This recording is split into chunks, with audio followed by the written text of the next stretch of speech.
And you are, of course, still tuned into the nation's #1 talk news and sports station. This is 99.3 Nigeria Info. It's the Breakfast News Digest with Tolu and Dapo. And we're getting into conversations this morning, a conversation that you can, of course, join via our numerous platforms. We have WhatsApp for you, which is 080-9597-5805.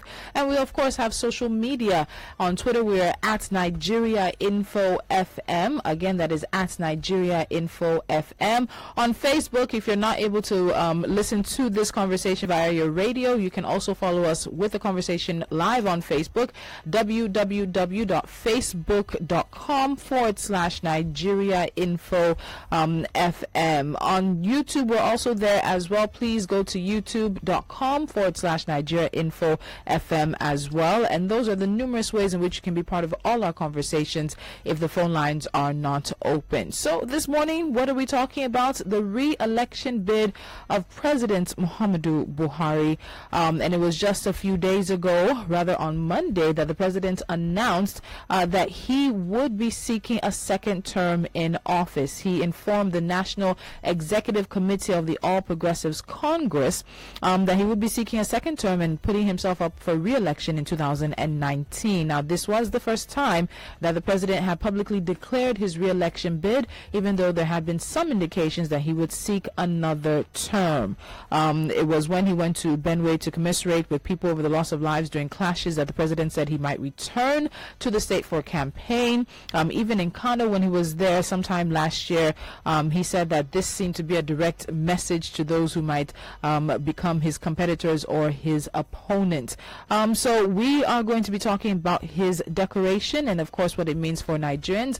And the question is simply this: in whose interest? Now, to have this conversation, we have two gentlemen with us in the studio. I have Mr. Gbenga Onitilo, who is an aviation expert as well as a policy analyst, and he will, of course, be sharing his thoughts on this and many other issues. Gbenga, good morning to you. Good morning. Great to be here. All right. And also joining him in this conversation, we have Mr. Alesta Willcox. He's a retired accountant and social commentator. Chartered. What did you tell me?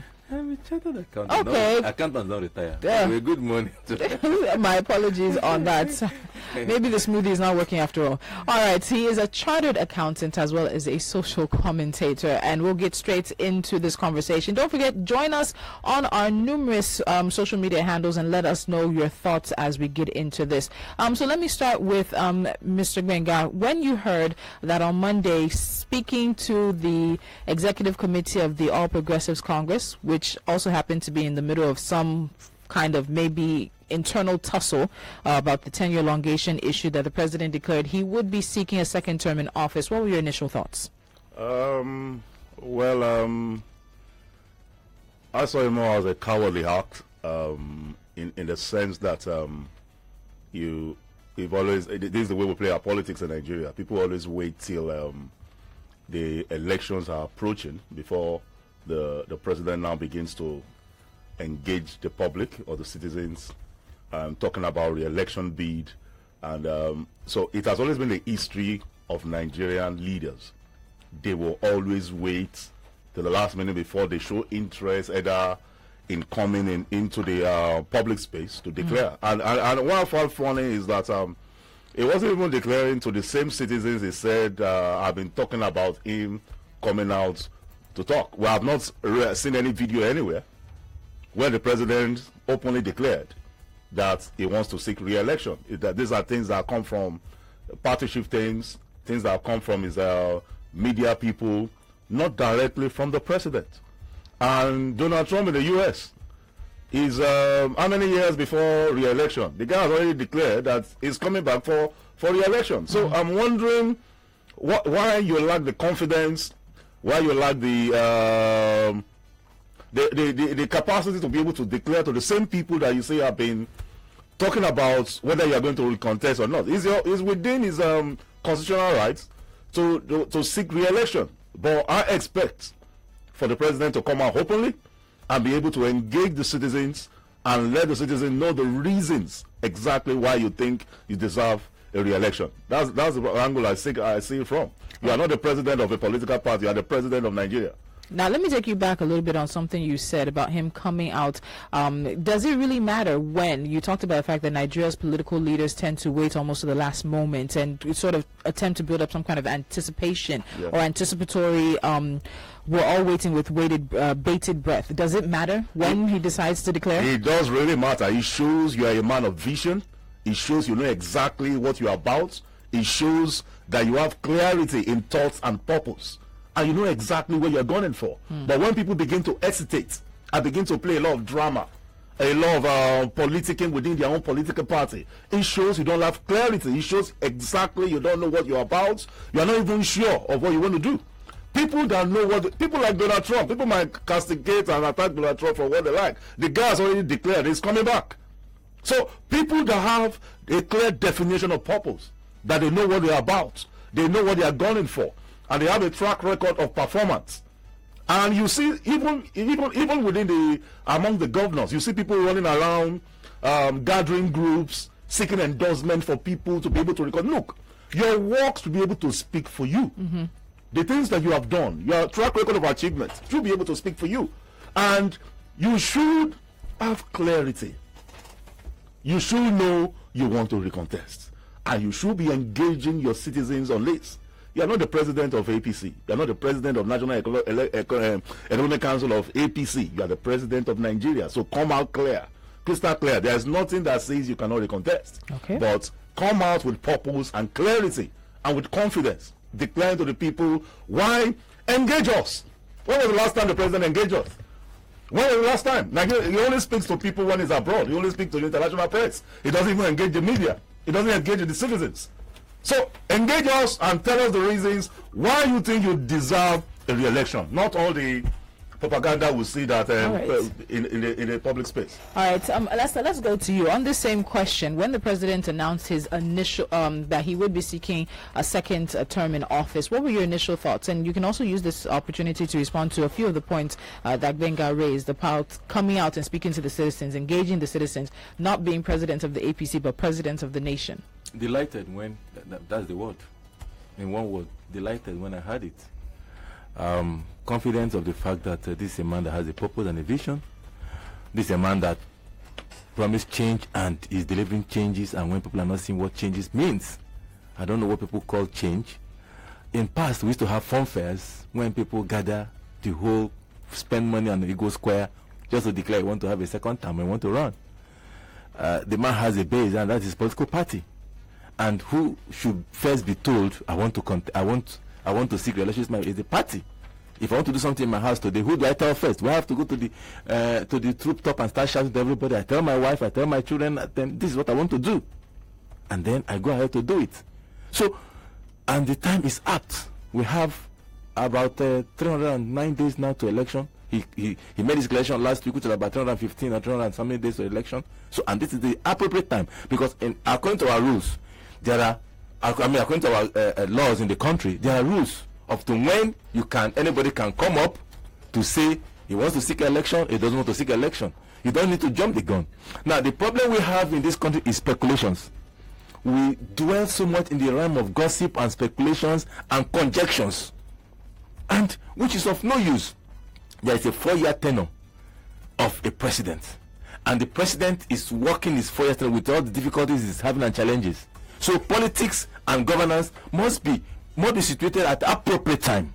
And so at the time he felt it was appropriate for him to tell his party. Now, he didn't do a fun fair like others used to do. He didn't call the whole people, he didn't spend money, he didn't call the press, which they are always looking for a brand envelope to be called and talked to. He didn't do that. He just told the people in a very civilized, organized and disciplined manner.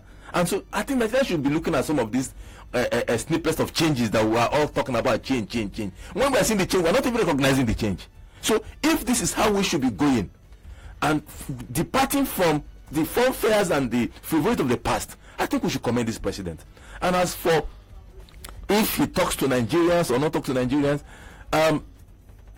most times we beat the gun out of maybe sometimes genuine concern, sometimes looking for what to use to criticize, sometimes just conjecting. And this is a president that we all have known his personality, his person. He's not a loud talker, he's not a noisemaker.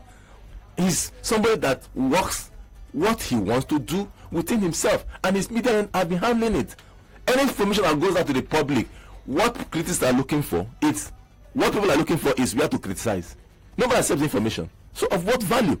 So I think, and I honestly believe, that some of the changes we are looking for is right in our doorstep, and we're not recognizing them. This is a man that has chosen to take this path, and I think we should indulge him his constitutional right, his manner of operations. He must not operate like Obasanjo or other people. His manner of operation, we should indulge him that at this thing, and then when we get to the polls, people begin to decide what they want with their PVCs. All right, let's get to people deciding what they want. Now, there has been a lot of conversation surrounding what the APC manifesto was, or what the party with the president as well rode into power on, talking about issues surrounding the corruption fights, restructuring, the issues of state police as well. And many people are looking at the past 3.5 years to look at what to judge President Buhari on in terms of him going back into office. Let me come back to you, Gbenga. If Nigerians are looking at him, because now there is a record of performance or non-performance, depending on what side of the divide you stand. Yeah. If a Nigerian is here and the president wants to go for re-election now, which areas do you think they should judge him on? It came on the auspices of 3 items. Number 1, security, corruption, and economy. Let's start with security. We have had more deaths, more instability since the president came. The killings of the headsmen all over. Just a few days ago, another about 10, 20 people were killed also in Benue State, where the governor is coming out and telling the citizens, you should arm yourselves with stones and all that. If you look at the killings of the herdsmen across all the states of the federation, Taraba, you go as far as Enugu, Kogi, and all those other places, and we have not been able to tame this menace. Now the president was speaking in United States, that's in the United Kingdom, and that's with the only place he communicates when he's out of the country, talking about the problem has always been with us, it has always been in existence, and that he's no longer bringing good luck Jonathan now. He's bringing Gaddafi that is dead, and the trained armies of Gaddafi are the ones, the proliferation of the arms when they stop fighting are the ones. So you look at all the deaths, and this same Fulani headsmen has been categorized by Global Index as one of the 4th most terrorist groups in the world. And look at the killings, the mayhem, and you have somebody like T.Y. Danjuma that used to be a former military man himself coming out and saying that even the military are complicit. And now a lot of people, when T.Y. Danjuma came, a lot of people started stepping a lot of hogwash. But now the military is investigating, taking a position, and they start to investigate exactly what T.Y. Danjuma is saying. So when you look at even Offa, last week, look at what happened in Offa. A robbery and menace went on for about 1 hour. Even they had the audacity to even go to the police station and kill the policeman. There was no military command. Nobody responded for over 1 hour. But do you lay that at the feet of the president? The president is the commander-in-chief. Look, the president is the commander-in-chief of the armed forces. They talked about restructuring when they were coming into power. They talk about state police. Do you have that in existence? They also talked about the economic angle as well.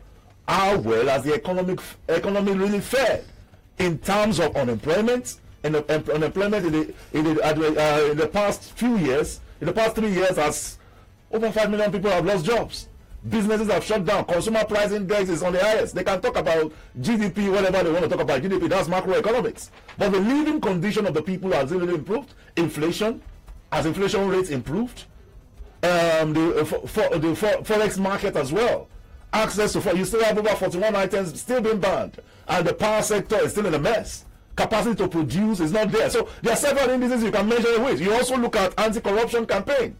How many prosecutions have you really had?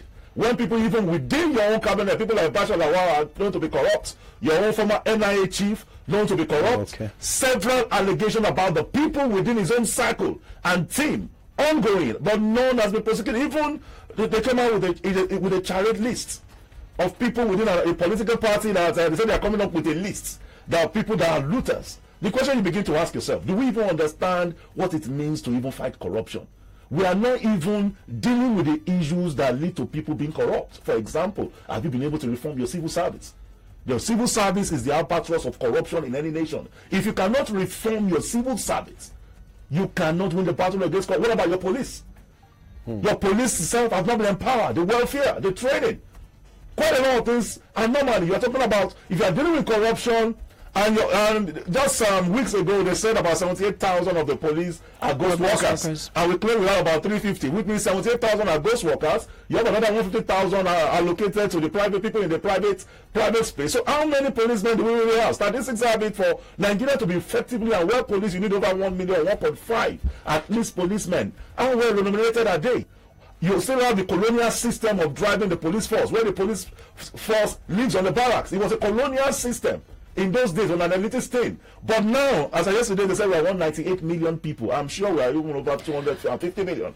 We have not even addressed the issue. We can't address the issue of the police reform, restructuring, empowerment. You can't win any of this battles that we're talking about. Because I want Alesta to react to you on a number of issues here. But before we go to him on that, so the economy, security, the corruption fight, talked about restructuring and state police. He has been president for just barely over 3 years. Is that in itself enough time to wait? Yeah. Is that in itself enough time to adequately change the situation of things that, let's be honest, the APC met on ground? Whether you believe they've done enough in those 3 years, but that is it enough time to reverse the trend? It's enough time for you to put the framework and the policies in place.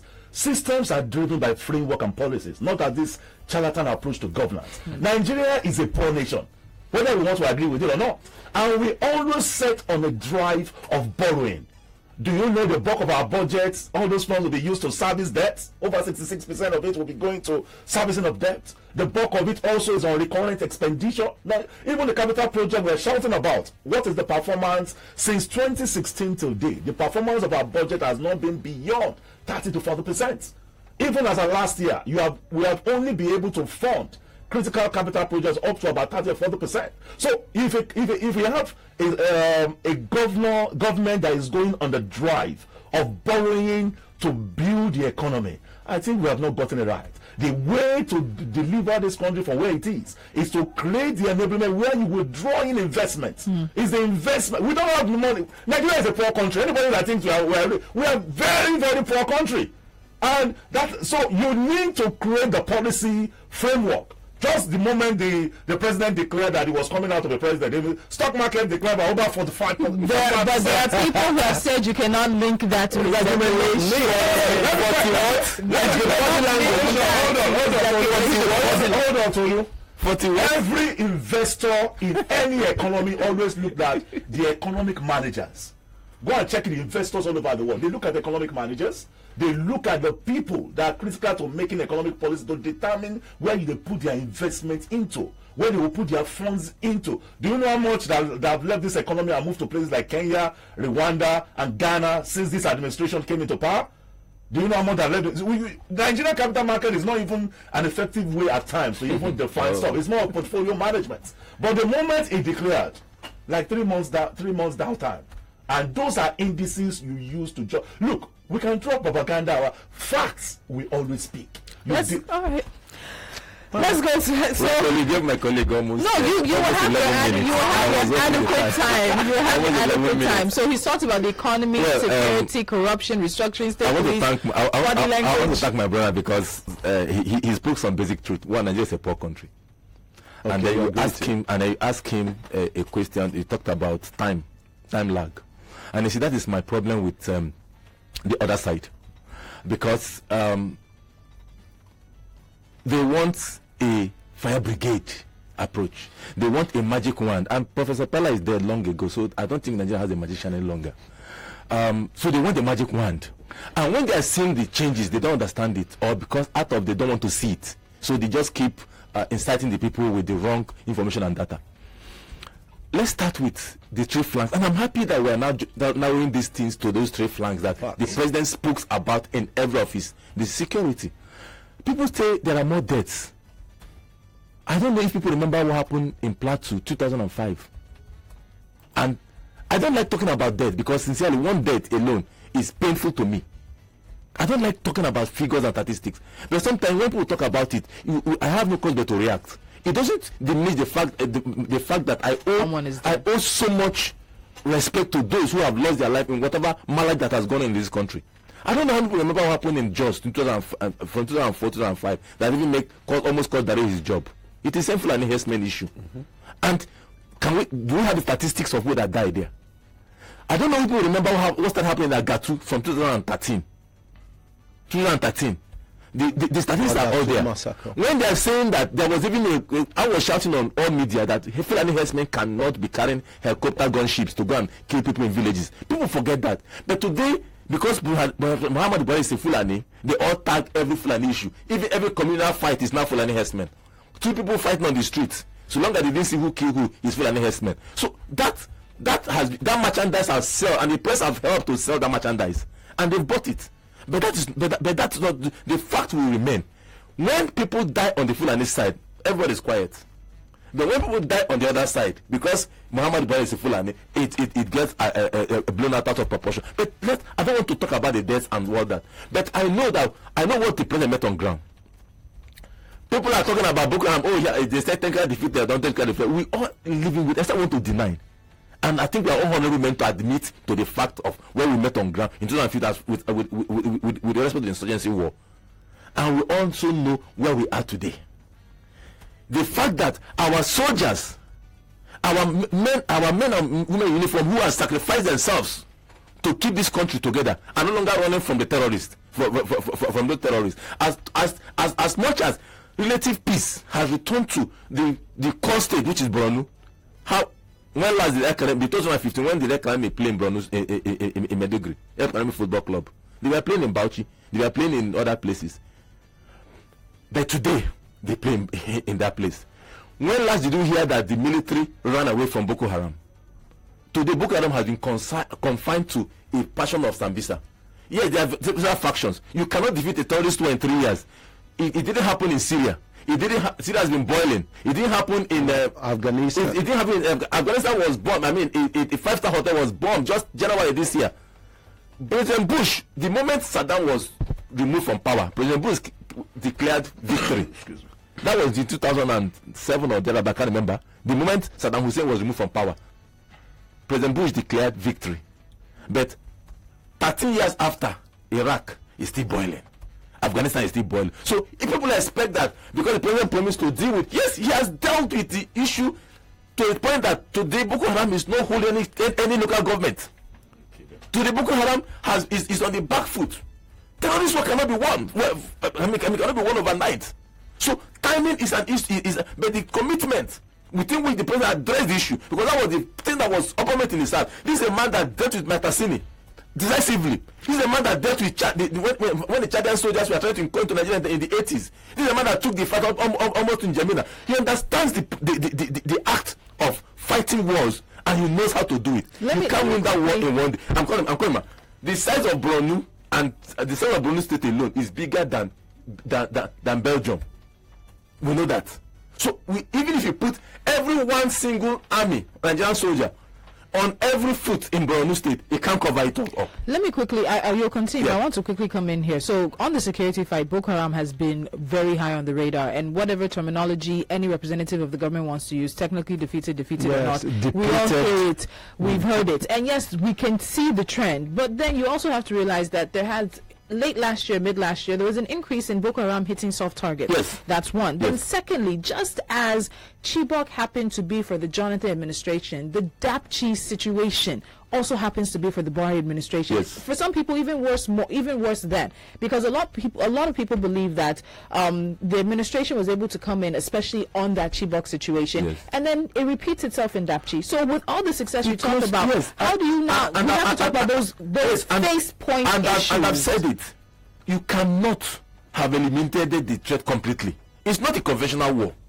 It's a guerrilla-like war. And I said, you cannot put Nigeria, if you put all Nigerian soldiers today that we have in Borno State alone, it can't cover the space. So those are lapses. Some of the things that I said is ongoing, is a work in progress. And the more anything happens, today in America, how many police shooting have we had in schools that are killing? People always praise Trump. When they want to compare, they talk about Trump. Under Trump, we have had more shooting in schools and killing. There was a time 65 people were killed in a field where they were having this thing. It doesn't mean that America doesn't have security. Americans are not going to level whereby they should, in fact, even from a hotel room, field, church, yes, everywhere. So crime will always occur. My brother talked about the case in what do you call it in Offa. Armed robbery had lived with us for God knows how long. So, and I do not appreciate that it happens, because it happens to you, it's bad enough. So if it happens to anybody, it is as worse as you can think. Kidnapping, armed robbery, these are there. But what happens? People rise up to the occasion to deal with it, because it will always happen. Trump is happening to him, so everybody's up to the occasion. Not talk about the economy. People don't even understand what an economy is. This is a country. This is a government that came in the worst economic indices of the world. No external reserve to drive the economy. Investors are on the back pedal because of the monumental corruptions, or the monumental looting, of the monumental hemorrhaging of the country. In fact, the country was brought barely to its belly. Nigeria's ship of state was at the point of the Gbenga triangle. All that has been reversed. Today, companies are making profit. Yesterday, the day yesterday, GT Bank paid 81 billion as dividends. I mean, Zen is going to pay this own tomorrow. These are indices of growth. Now they said stock market dropped by 45. I don't even know where they get that statistics. When stock market was inherited at 9 trillion naira, 28,000 basis points, I'm a massive player of the stock market. In 2015, the stock market was barely 9 trillion naira and 28,000 basis points. Nobody talked about it. And in this other administration, it grew to 16 trillion, 44,000 basis points. Almost in over 3 years, he grew to that level. Nobody talked about it. Very bearish. Nobody talked about it because of one drop. Oh, it is Buhari's this thing. So you can see how selective we are, even in analysis, and inform the people the right thing. When this government came in, because there was no external reserve to fund imports. Of course, we're an import-dependent country, and my brother has admitted that we're a poor country. Import-dependent. They never did anything to stem the importation of goods and services. Two people have been imported to this country. Can we continue in that way? We had only 28 billion. So some action must be taken. And these are the painful pills that must be swallowed. So there was ban, there was curtailing of allocation of foreign, because you don't have it. Your oil that you are selling was selling at a very, incorrigible price, low price. So what will you do? There was not enough IGR to run the economy. So it must take some basic steps, and these steps were taken. It brings all kinds of things. But today, for the past almost a year, forex market has stabilized. We have stabilized on 360, and that has become a back pedal to all those spiral prices of goods and services. In those days, they say, "Oh, rice is 25, rice is this." How much rice today? Let's even use rice as the basis point. How much is garri today? Inflation must always occur in any economy, because what we are earning years back was not the same thing today. If we are saying that rice is expensive, where was rice under Abacha? Where was rice under Abacha government? If we have to reduce that indices. The NSB has been publishing inflation report of a downward trend in the last 19 months. Downward trend on inflation. Our external events have been increasingly on the upwards. The CBN government just announced that in the next few months we'll get to 50 billion from 28 billion under 3 years. There is now more discipline in government resources, in government business. The TSA has come in to mop up all those excessive liquidity. All those, yes, you cannot eliminate corruption, and that's obvious. I must admit that. Even in America, in Britain, there is corruption, but you must streamline things. Today, government is not owing anybody's salaries. Federal government pays over 140 billion as salaries per month. They pay their pensioners as I warned you. Nobody is also in the first, because the resources have been harnessed, and this is a time-bound thing. So if people are saying there's nothing happening, you don't understand it. Right. Infrastructure is being developed. Everywhere you go is now a working factory in the country. In terms of federal roads, state governments should also do their own bit, like Lagos State is doing. All right, let's take a quick time out. I have bills to pay, and I'm hearing already some verbally non-verbal reactions from Gbenga, and we'll take it on. But let me pay the bills. I want to make sure we have a station to come back to tomorrow. So please stay with us. Breakfast News Digest will continue.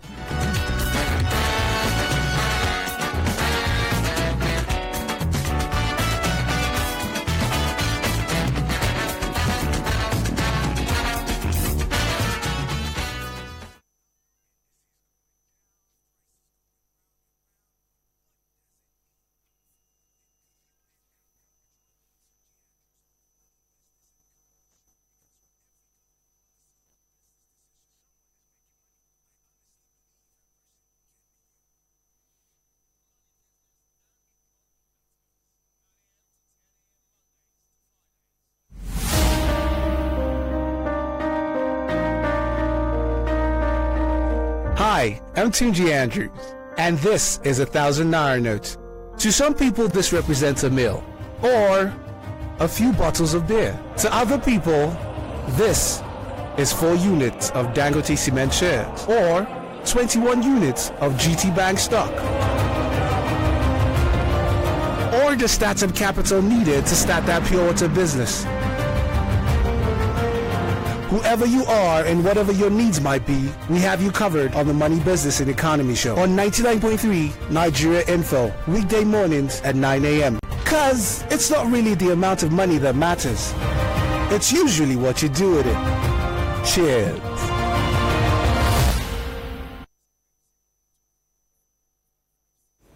Hi guys, my name is Tolu Adeleru Balogun. I currently host Morning Crossfire. I'm here to tell you that you have to get your PVC.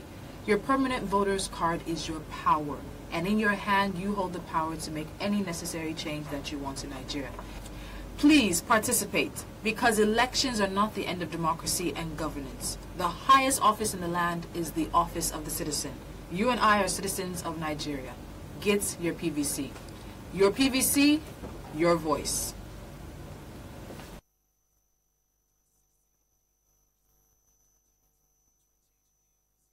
Hi, my name is Tunji Andrews, and I run the SME show on 99.3 Nigeria Info every Monday at 10 a.m. You see, every second Monday of the month, we have what we call the Pitch It Mondays, where if you're an entrepreneur, you have a business idea, but you need investment into your business, you're able to pitch it to investors who will be with me in the studio. You'll be able to pitch your ideas in 45 seconds or less. And if you can catch their attention, you get the critical investment you need into your business. So rehearse what you're going to say, make sure you're able to catch their attention in 45 seconds or less. You might get that investment into your business. Is a lie. I don't believe it. Mogbe. So Coca-Cola is really carrying people to Russia. The first set of winners have already received their tickets. I heard that these popular social media guys surprised the winners at their very own doorsteps with tickets. And you know what? The guy nearly fainted safe. So follow Coca-Cola on Twitter and Instagram with the handle at Coca-Cola_NG, and on Facebook Coca-Cola Nigeria to see the winners' reaction. Oh Lord, why have I been slacking? But don't be like me, because it's not too late. You too can be among those lucky enough to receive these congratulatory visits. So buy an ice cold Coca-Cola for these ridiculously hot Lagos days. Look under the crown and text the code under the crown to 5453. Keep buying to increase your chances. You can also enter your crown code on these mobile sites instead. https://russiawith.coke.com.ng/. Through weekly draws, Coca-Cola will be giving out 22 tickets to Russia till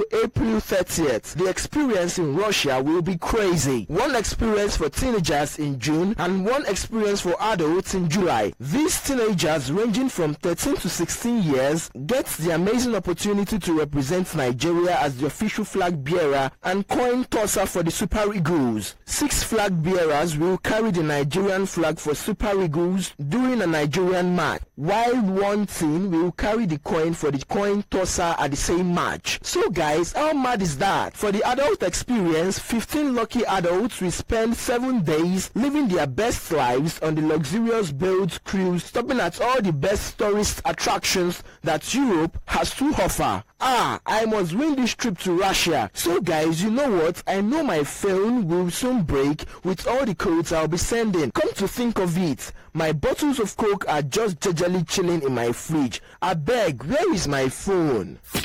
Trending news, newspaper reviews, sports and analysis on current and rising issues.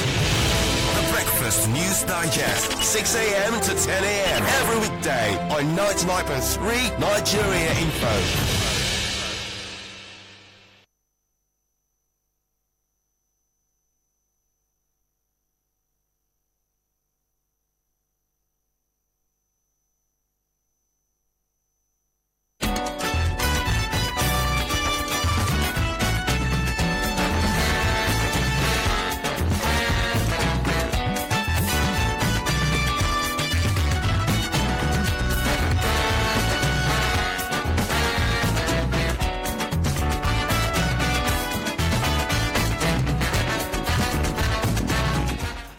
that.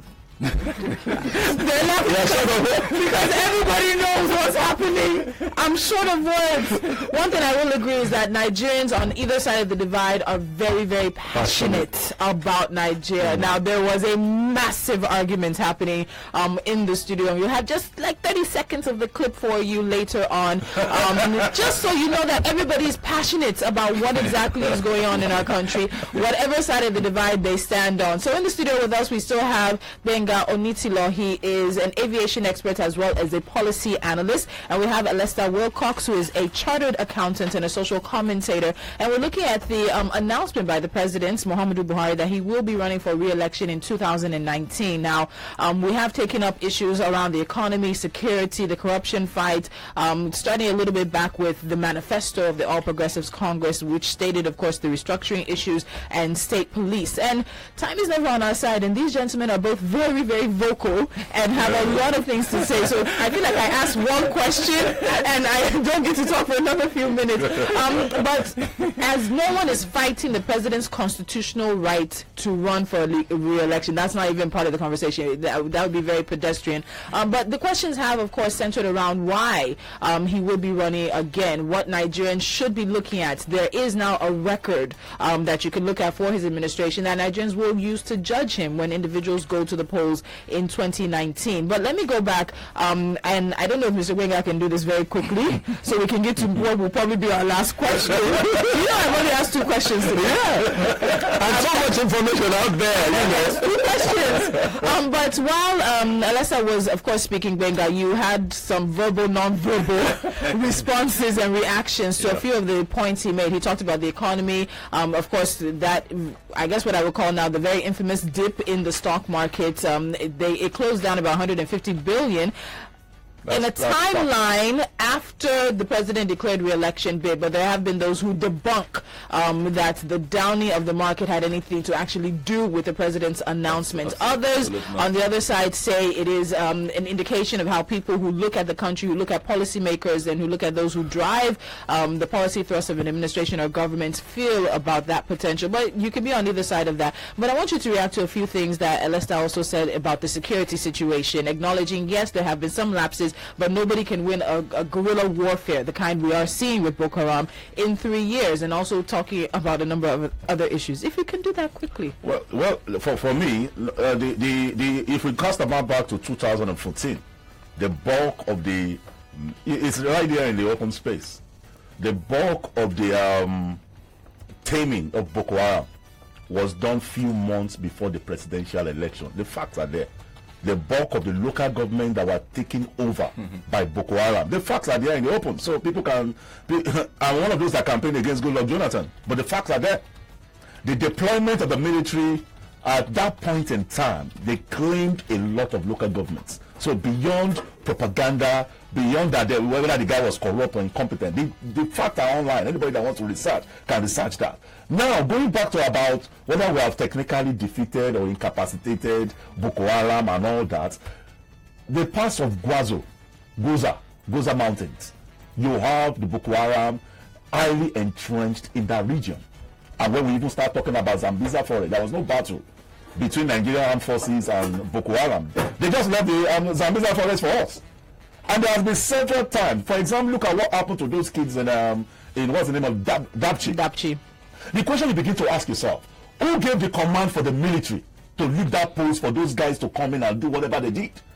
So, and you now have the military, the army, and the police trading blames that we've handed over the territory to the police. Said no, you didn't hand over to us. So there are still the inconsistency, the framework of security is something still faulty about it. You cannot continue to approach fighting a guerrilla warfare using military might. You have to go into a more of cerebral warfare because you are fighting a war that is built around ideology. In saying parts of Borno are now safe and all that, why has the IDP camps not been closed down? Why are people not returned to where they are? Even there are times when even Boko Haram bombings even occur at some of these IDP camps. People have refused to go back to their locality, and we are saying the place is safe. Safe how? when the IDP camps still exist. And the military coordination within the armed forces, because it's at the critical time when you begin to now say all the military security apparatus, the DSS, the NIA, DMI, the police, there must be an effective collaboration amongst all of them. You need to start infiltrating the camps of these guys. Where exactly are they? I think we don't have the capacity to manage this Boko Haram war as it stands. But is that at the president's feet? Is at the president's feet, because the president, look, the president is the commander-in-chief of the armed forces. Every military formation will be deployed by the presidency. The IG reports to the president. The commissioner of police in every state reports to the president. It doesn't report to the governors of the states. Even though you can say the governors are complicit, but they don't control the armed forces. They don't control the real on-ground military apparatus or security apparatus. So there are a lot of dangling things that we need to address. Our borders are porous. Are we being able to do effective alliances and synergy with because the bulk of the Boko Haram issue has to do with all this Chad, Niger, and Mali, all those regions that are so porous. And if our allies, we can't work effectively with our allies to fully secure those territories, because those guys just enter the borders and go at will. So is the architectural, is the security framework. When you have somebody like the Minister of Defense that is coming out to the open to say the president has approved $1 billion to buy equipment that has not been appropriated by the National Assembly, that has not gone through appropriation, so you begin to look at the capacity of people managing critical areas of the economy. So he says import has gone up, and I'm asking him, import has gone down. He said imports have gone down. Have you been to the port recently, in recent times? Does he know how many vessels that come in and go back empty? Look, we still, the bulk of everything we consume in Nigeria, 98% of it is still imported. And that is one of the things that creates a drain of our foreign reserve. Because people that bring in most of these things will need Forex to go get those things. That's why there is pressure on the foreign reserve. There is instability in the forex markets, because what we are doing is subsidizing other countries with our FX. Because the countries that do all this production and bring all these things, you are subsidizing them. You are subsidizing how many even foreign? He said the thing has stabilized to 360. That's a big lie. How many foreign exchange parameters we have? Maybe 6 or 7 that we have.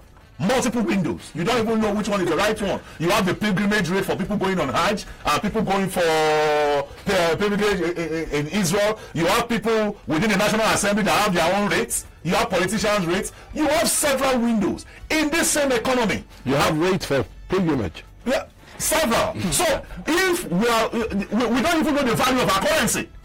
The value of your currency is a function of your production capacity, the capacity to trade in the international market. That's the power of your currency. Okay. So your currency is weak, is abysmal, and I think on all some of these points, this president should even come out and engage us in open space and convince us. Hopefully that will happen. I don't think it will happen.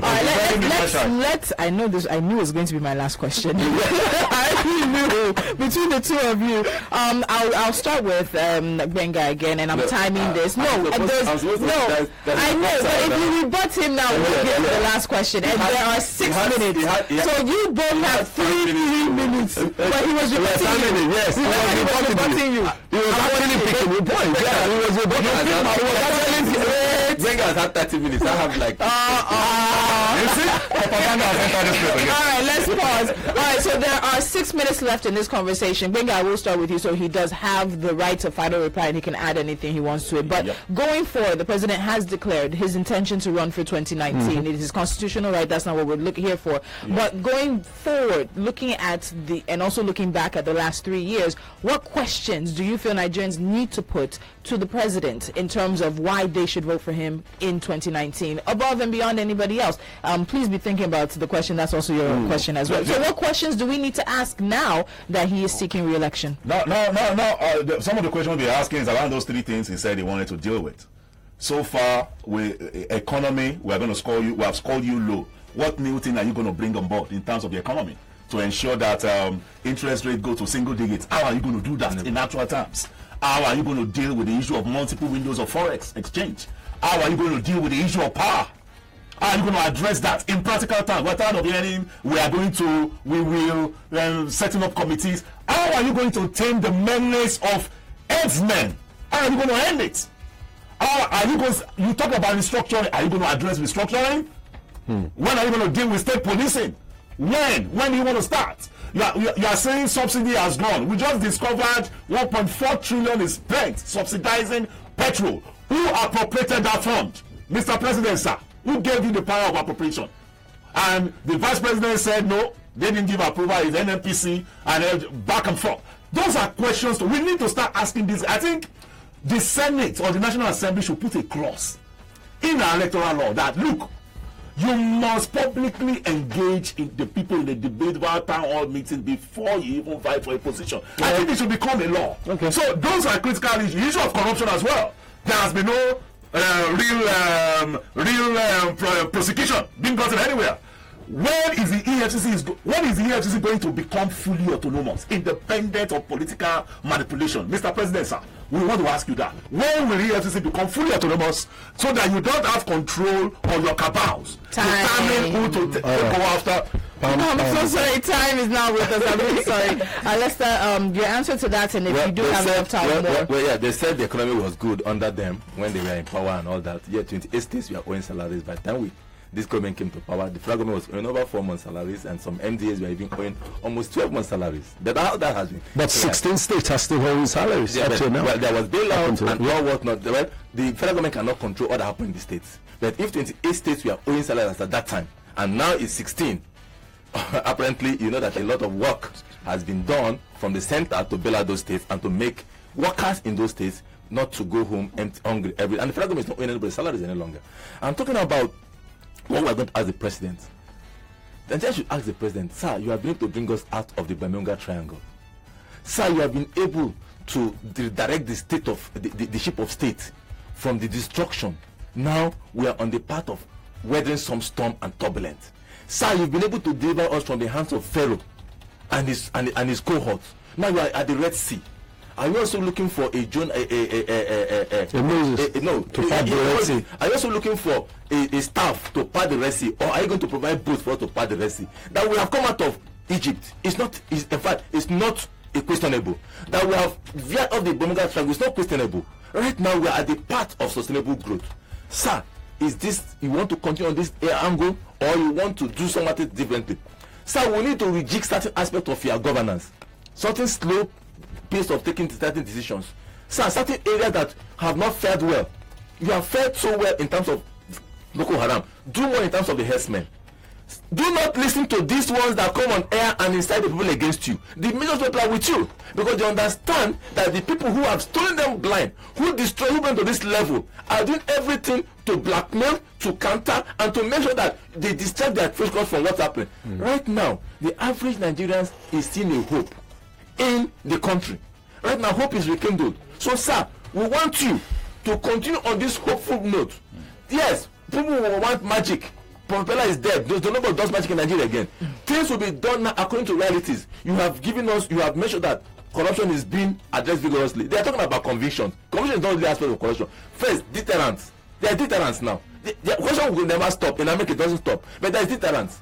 There is more scientific way now. The TSA, which they bring, that they did not have the guts to implement, is being implemented to the very well now. And income and the resources are now being properly accounted for, and then that is why you can afford that a government can release 1.3 trillion for capital projects. So all these things that you have done in your first term, we want to continue on that path, and so that by the next time NLP is coming up, it will be difficult to reverse some of the institutional framework that we have created. Not noise making, not shouting, and not telling people how bad you were and how bad you are not. Let them know where we are coming from, and where we are today, and where we are going to. Thank you very much. I feel like ending with these few points of this. I hope you have been able to convince you, or I hope to convince you that President Muhammadu Buhari is the best place to be. Time. time. All right, guys, we are done for today. If you missed it, it is up on our Facebook page, facebook.com/Nigeria Info FM. You can also find it on YouTube as well.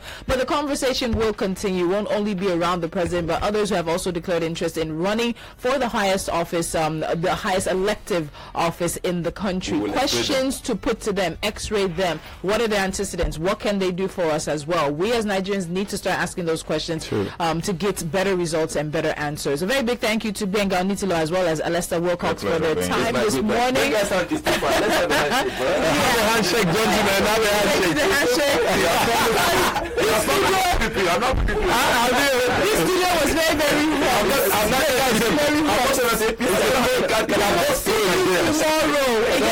Very passionate about Nigeria, and that's what we all need. Passion to move this country forward. You guys have a blessed day, a great one. We'll see you tomorrow morning.